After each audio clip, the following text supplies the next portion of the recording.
Movie की शुरुआत में ही एक हस्बैंड एंड वाइफ अपनी बेटी को हॉस्पिटल ले जा रहे होते हैं और इनकी बेटी की तबीयत बहुत बिगड़ चुकी होती है।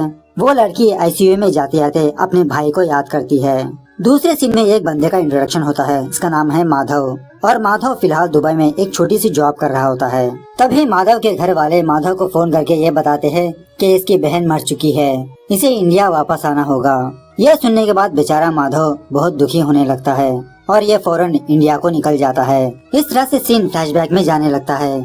जब माधव 9th या 10th स्टैंडर्ड में पढ़ता था, माधव बहन पैदा होती है। इसका नाम है सुभद्रा, शॉर्टकट में सुब्बू। माधव को अपनी बहन से बहुत प्यार होता है, अपने हाथों से खाना खिलाता, उसके साथ खेलता। एक दिन अचानक से सुब्बू की तबीयत बहुत बिगड़ जाती है। सुभद्रा को हॉस्पिटल में एडमिट किया जाता है। डॉक्टर माधव के पेरेंट्स से कहने लगता है कि सुभद्रा की बहुत सीरियस कंडीशन है, उसे लंग्स में प्रॉब्लम है। अगर सुब्बू को जिंदा रखना होगा तो बहुत ही कॉस्टली मेडिसिन यूज करना होगा। अगर मेडिसिन यूज करना बंद कर दिया तो सुब्बू मर भी सकती है।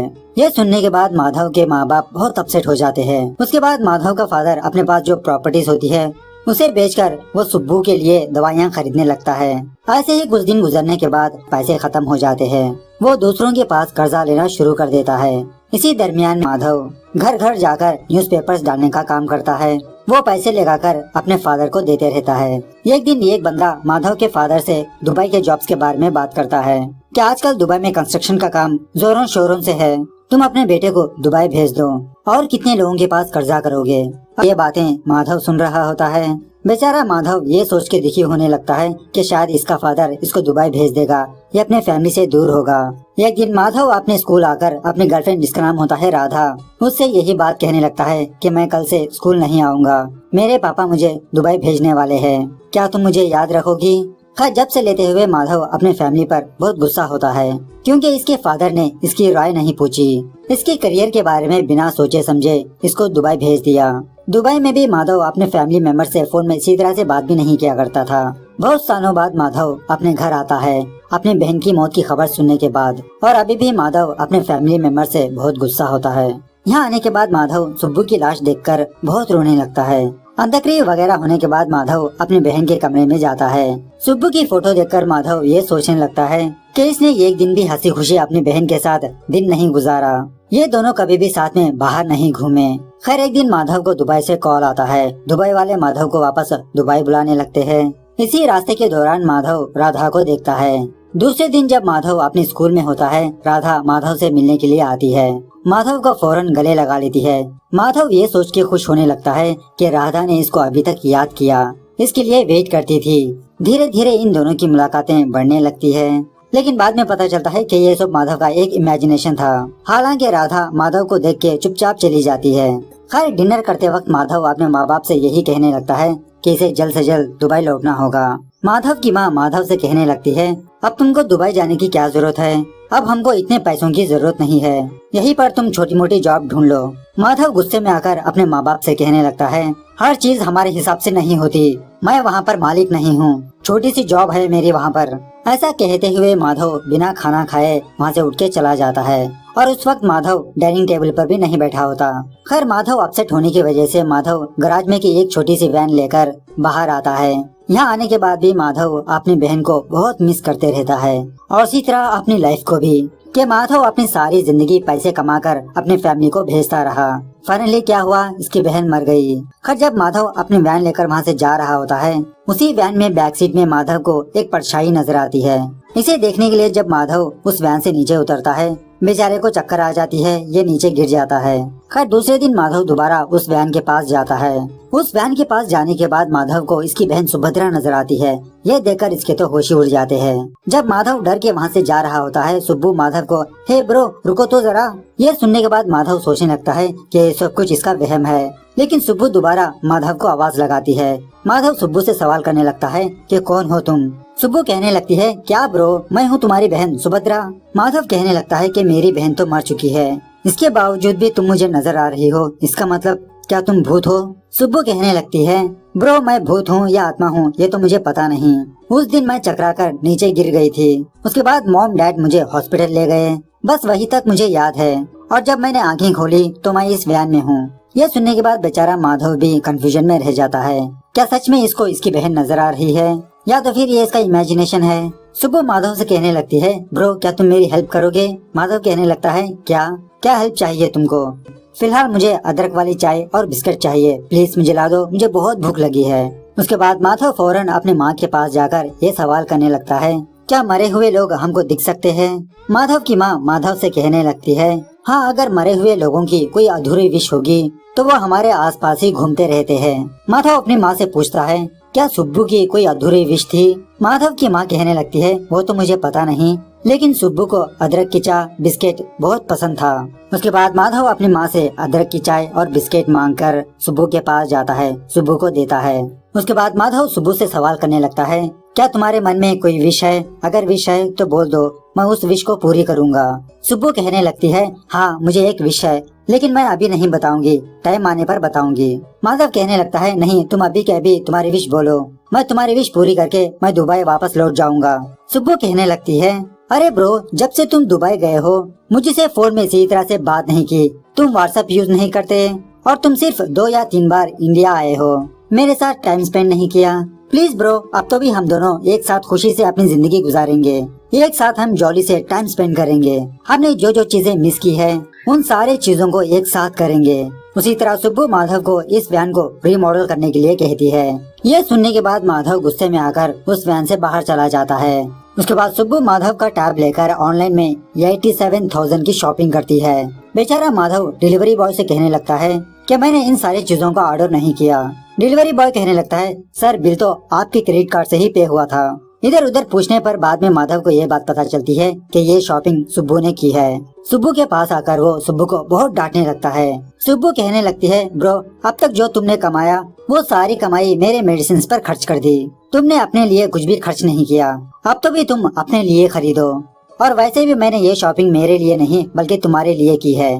लेकिन इसके बावजूद भी माधव सुब्बू से गुस्सा होकर वहाँ से चला जाता है। रात होने के बाद माधव सुब्बू के कमरे में कुछ फोटोग्राफ्स को देखता है, जिसमें हर एक फोटो में सुब्बू अपने भाई की फोटो रखे होती है, बचपन से लेते हुए बड़ी होने तक, सिंगल फोटो हो या फैमिली फोटो हो, हर एक फोटो में सुब्बू माधव की फोटो पकड़ी रहती है। तब जाके माधव को ये बात पता चलती है कि सुब्बू इससे कितना प्यार करती है, इसे कितना मिस करती थी। उसके बाद माधव अपनी गलती का रियलाइज करके नई शर्ट पहनकर सुब्बू के सामने जाता है, उसे सॉरी बोलता है। उसी तरह सुब्बू से ये भी कहने लगता है कि इसने अपनी टिकट्स कैंसिल कर दी है, ये फिलहाल तो दुबई जाने वाला नहीं है, ये जितने दिन रहेगा सुब्बू की विशेष पूरी करते रहेगा। यह सुनने के बाद सुब्बू भी बहुत खुश होती है। उसके बाद माधव सुब्बू के कहने पर उस वैन को रीमॉडलिंग करता है, उसे चकाचक चमका देता है। उसी वैन में माधव और सुब्बू ये दोनों हर जगह पर जाके घूमने लगते हैं, हर एक पल को एंजॉय करने लगते हैं। एक दिन रात सुब्बू माधव को दारू की बोतल देकर कहने लगती है कि ये बोतल पापा को दो। पहले तो माधव इसके लिए इनकार कर देता है, लेकिन सुब्बू माधव से जिद करने लगती है। सो माधव सुब्बू के कहने पर उस दारू की बोतल ले जाकर अपने पापा के सामने रखता है। और एक्चुअली माधव का फादर शराब को कब का छोड़ चुका होता है। दारू पीते हुए माधव का फादर माधव से कहने लगता है कि सुब्बू के इलाज के लिए मैंने अपनी सारी प्रॉपर्टी बेच दी, उसके बाद मैंने इस घर की जिम्मेदारी तुम पर डाल दी। हालांकि ये होना चाहिए था कि मैं उस जिम्मेदारी को मैं उठाऊं। बचपन से ही तुमने अपनी सारी जिंदगी अपने फैमिली पर कुर्बान कर दी, मुझको उल्टा जवाब तक नहीं दिया तुमने। बेटा तुम हमारे फैमिली के लिए भगवान जैसे हो, हम तुमसे बहुत प्यार करते हैं। तब जाके माधव को ये बात रियलाइज होता है कि इसके फैमिली इसको कितना प्यार करती है। इसके माँ बाप भी हालात के सामने मजबूर थे। उस दिन से माधव अपने फादर के ऊपर से गुस्सा थूक के अपने फादर को भी बहुत प्यार करने लगता है। खैर एक दिन सुब्बू माधव से ये डिमांड करती है कि इसको मेकअप बॉक्स चाहिए और माधव को सिटी ले जाती है। जब माधव एक शॉपिंग मॉल में होता है तो इसके सामने राधा आती है। इसे देखकर माधव शॉक में रह जाता है और राधा से सवाल करने लगता है कि तुम यहाँ पर कैसे? राधा कहने लगती है कि ये मॉल मेरे पापा की ही है। इसी बातों के दरमियान एक बंदा राधा के पास आता है। इसे देखकर राधा माधव से कहने लगती है कि ये मेरा फियांस है, इससे मेरी शादी होने वाली है। यह सुनने के बाद बेचारा माधव बहुत अपसेट हो जाता है और वो फौरन अपनी वैन के पास जाता है। राधा भी दौड़ते हुए माधव के पास आती है। माधव से कहने लगती है क्या हम दोनों 2 मिनट के लिए बात कर सकते हैं? लेकिन माधव राधा से बात करने को पसंद नहीं करता। वो राधा से झूठ बोलने लगता है कि ये 2 दिन के बाद दुबई वापस जाने वाला है, इसके पास इतना टाइम नहीं है, ये मिलने के लिए नहीं आ सकता। राधा कहने लगती है कि तुम आओ या ना आओ, मैं हमारी रेगुलर प्लेस पर तुम्हारा इंतजार करती रहूंगी। ऐसा कहकर राधा वहाँ से चली जाती है। वापसी में सुब्बू माधव से ये सवाल करने लगती है कि वो लड़की कौन है, उस लड़की से तुमको क्या प्रॉब्लम है, तुम उसे क्यों इग्नोर कर रहे हो। माधव कहने लगता है कि उसका नाम राधा है, हम दोनों बचपन से एक दूसरे से बहुत प्यार करते थे। लास्ट टाइम जब मैं इंडिया आया था, राधा मेरे पास आकर ये कहने लगी कि इसके घर में इसके लिए लड़का ढूंढ रहे हैं और राधा मुझसे उसके घर आकर उसके फादर से बात करने के लिए कहा। लेकिन मैंने राधा से कहा कि तुम पहले हमारे बारे में तुम्हारे फादर से कहो। राधा इसके बारे में मना कर दिया। उसके बाद मैंने राधा से कहा कि मैं कल दुबई वापस जा रहा हूँ, अगर तुम मुझसे प्यार करती हो तो तुम भी मेरे साथ दुबई आ जाओ। सो उस वक्त राधा हाँ कह दिया। दूसरे दिन मैं बस स्टॉप पे राधा का बहुत देर तक इंतजार करता रहा, लेकिन राधा मेरे पास नहीं आई। सो मैं अकेला ही दुबई चला गया। उसके बाद माधव मायूस होकर सुब्बू से कहने लगता है कि मेरी प्लेस पर राधा किसी और को दिखाकर मुझसे ये कहा कि मैं इस बंदे के साथ शादी करने वाली हूँ, तो मुझे कैसा फील होगा। ये सुनने के बाद सुब्बू भी बहुत अपसेट होती है। इतने दिनों तक माधव ने ये बात किसी से शेयर नहीं की। खास बात सुब्बू अपनी लव स्टोरी अपने भाई को सुनाने लगती है। जब सुब्बू कॉलेज में पढ़ा करती थी, कॉलेज में हर एक स्टूडेंट, हर एक फ्रेंड्स सुब्बू से यही सवाल करते थे कि तुम्हारी हेल्थ कैसी है, तुम्हारी हेल्थ कैसी है। कॉलेज में हर एक बंदा इसको एज ए पेशेंट ही की तरह देखता था। सुब्बू की भी ये विश थी कि सारे लोग इसको नॉर्मल ही की तरह ट्रीट करे, इसका भी कोई बॉयफ्रेंड हो, ये भी अपने फीलिंग्स को किसी के साथ शेयर करे, घूमे फिरे, कोई इसको आई लव यू बोले, इसके पीछे पीछे घूमे। मतलब सुब्बू प्यार वाली फीलिंग को महसूस करना चाहती है। तभी सब्यसाची नाम का एक बंदा सुब्बू के पास आता है और इसे कहने लगता है आई लव यू। मैं तुमसे ये एक्सपेक्ट नहीं कर रहा कि तुम भी मुझसे प्यार करो, मैं बस मेरी फीलिंग्स को तुम्हारे सामने शेयर कर रहा हूँ। एक दिन सब्यसाची ने सुब्बू की एक पेंटिंग देखी, तभी से वो सुब्बू से प्यार करने लगा बिना देखे। जब सुब्बू को देखा उसे फॉलो करने लगा, उसके बारे में जानने लगा और मौका देकर सब्यसाची सुब्बू को प्रपोज कर देता है। सुब्बू भी इसके प्यार को एक्सेप्ट कर लेती है। कुछ दिनों बाद सुब्बू की तबीयत और बिगड़ जाती है। सुब्बू अपने साथ ऑक्सीजन लेके घूमती थी। सुब्बू सोच लेती है कि वो सब्यसाची के पास आकर इसका सच बताए, इससे दूर हो जाए। लेकिन सुब्बू की हालत के बारे में जानने के बाद सब्यसाची सुब्बू की और केयरिंग करने लगता है और बहुत ज्यादा प्यार करने लगता है। सब्यसाची का प्यार देखकर सुब्बू ये सोच लेती है कि अगर सुब्बू मर गई तो सब्यसाची बहुत दुखी होगा। उससे पहले सुब्बू सब्यसाची से दूर हो जाती है। यह सुनने के बाद सब्यसाची सुब्बू को बहुत समझाने की कोशिश करता है, लेकिन सुब्बू नहीं मानती। कुछ दिनों बाद सुब्बू की मौत हो जाती है।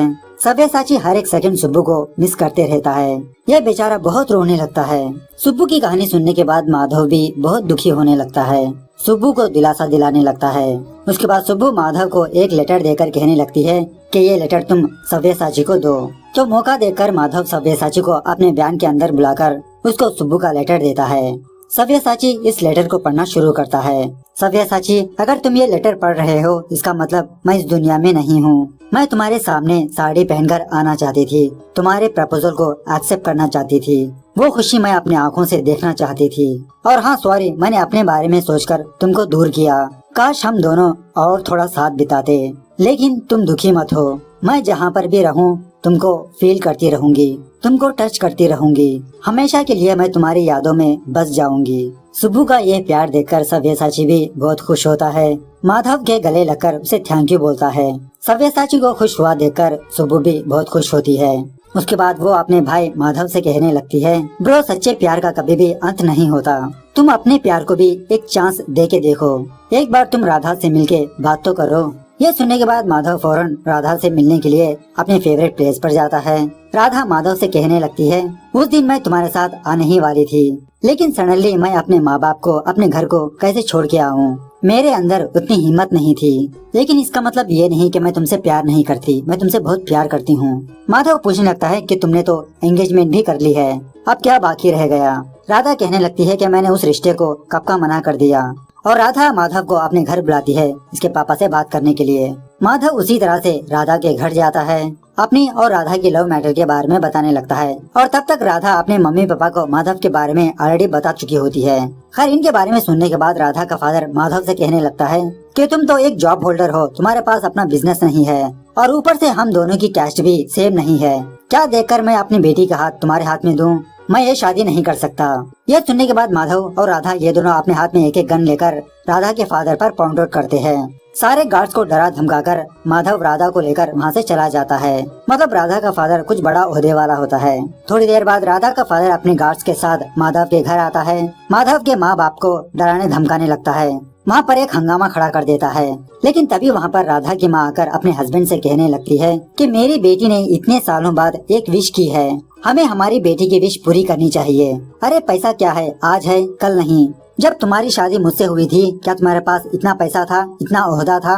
मैं माधव को बचपन से जानती हूँ, वो हमारी बेटी को खुश रखेगा। सो राधा का फादर भी इस शादी से राजी हो जाता है। माधव की माँ यही बात माधव को कॉल करके बताती है। कुछ दिनों बाद माधव और राधा की शादी हो जाती है और शादी के वक्त माधव अपने हाथ में सुब्बू की फोटो लेकर पिक्चर क्लिक करता है। अपने भाई की शादी देखकर सुब्बू भी बहुत खुश होती है। दूसरे दिन जब माधव उस वैन के पास जाता है सुब्बू से मुलाकात करने के लिए, तो सुब्बू वहाँ से जा चुकी होती है क्योंकि सुब्बू के विशेष सारे कंप्लीट हो चुके हैं। तब जाके बेचारा माधव अपनी बहन के जाने पर फूट फूट के रोने लगता है। खैर कुछ दिनों बाद माधव को एक बेटी पैदा होती है। माधव अपनी बेटी का नाम सुभद्रा ही रखता है। इस तरह से माधव को इनडायरेक्टली दोबारा इसकी बहन वापस मिल जाती है। माधव उस बच्ची में अपनी बहन को देखता है। इस तरह से ये मूवी यहाँ पर दी एंड होती है।